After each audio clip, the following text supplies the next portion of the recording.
Let's just get this straight. All of y'all are wrong about Megumi.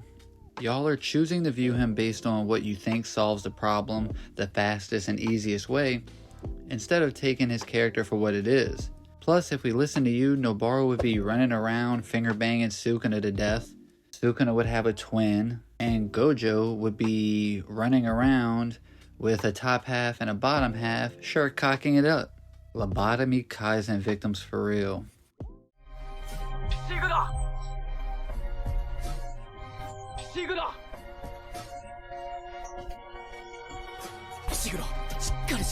You are my special.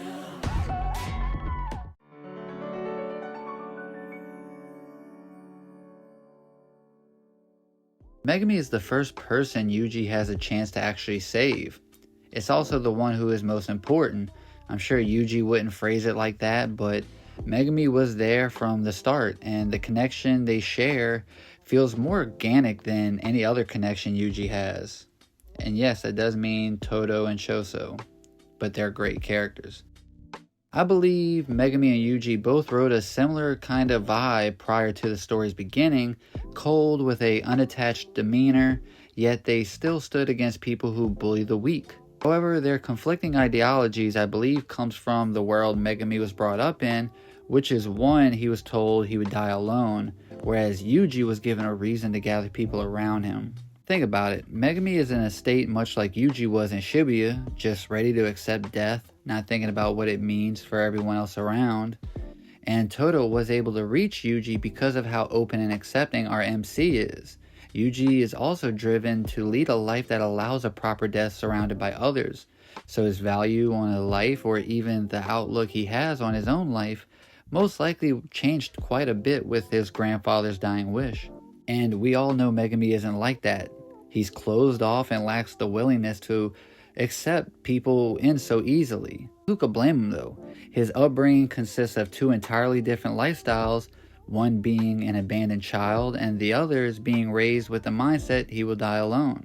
They may be different, yet there's a stark resemblance when you boil it down to being alone. That being said though, he still had an attachment to life, a tether to this world, his sister Sumiki.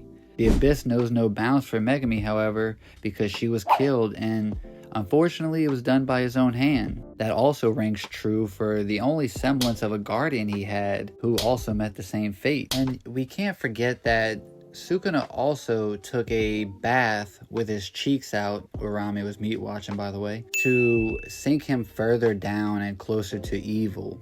These are things that Yuji didn't have to deal with. Yuji didn't have to witness his own body killing Nanami or Nobara. If he did, who knows how that would have played out for him. Todo may not have been able to reach him. And speaking of, Todo had enough time to recite poetry and give a motivational speech to bring Yuji back to a stable mind of thinking. I guarantee you if Todo was almost cut in half, he wouldn't been able to save Yuji and the story would all be over. Because that's what happened. Yuji just began to talk to our boy, and Yuta got cut in half, Yuji got almost cut in half. So let's ease off a little bit. Yuji will come back and touch Megumi's soul and reach him again, but this time he will show him that there is light at the end of this dark tunnel, this dark abyss that he is just drowning in by himself alone. Yes, he is a sad sack right now, but can you really blame him? And if you can blame him, how long have you been a part of Lobotomy Kaizen? That I ask you. Because it is going to be generational when Yuji actually saves the person that is the closest to him through his own words. He's reaching Megumi in a way that no one else can. They only have each other left in terms of the beginning squad, the core group of members that they started with. Yes, has, gotten a best friend and a brother. But some of those are a bit conditional when it comes to Megumi. Their repertoire, their back and forth, it feels natural and organic to me. When they're on panel together, it feels much more seamless. He will reach him, like I said, and he will pick him up. So let's ease off my boy Megumi, alright? Yuji set out on this journey to save lives and basically put an end to Sukuna, which would in turn save lives. Hopefully this also gives him a proper death surrounded by people, friends, loved ones. It just kind of sucks that all of them are basically dead, but that's why he has to save Megumi. Even if he dies, at least Megumi will be there for him. Choso and Toto, maybe not Toto, I don't know if he's ever coming back, but Choso hopefully will be there. I don't think Yuji would consider himself a savior. Even though, like I just previously said, he has saved lives, I believe he's of the thinking that their lives were in danger because of him.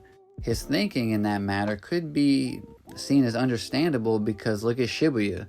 A lot of people got massacred, and we can make all these redirections of how it's not his fault, this, that, or the other, but Yuji isn't the type to make excuses. This is the first person that Yuji actually has a chance to save from my memory. Maybe I'm forgetting, but Junpei died right before him, Nobara and Nanami. These are people that he cannot get back. Higuruma's another one. That's why it's important for Yuji to actually save Megumi. Go back and reach him again. Where's that indomitable spirit to never give up? To instill that in Megumi and tell Megumi it's okay to rely on others and it's okay to be vulnerable. You can come back from this. Just like he came back from Shibuya. He's playing a vital role and he's going to be a big part in why they actually succeed in the raid on Sukuna. Yuji will be a savior. Megumi will be saved. Unfortunately, like in chapter 1, Megumi will have to exercise the curse known as Yuji Itadori. And he will be the one to put an end to all of it. To put his friend down, his savior down. But Yuji's dying wish, the curse that he passed on to him, will be one to give Megumi a long life and hopefully make changes. By the way, call this cope. I'm all down for it. I got nothing but Megumi hope. Thanks for watching the whole video. Remember, like and subscribe. And until next time, stay normie, stay weeb. Shit, even in between is fine. Until next time, peace.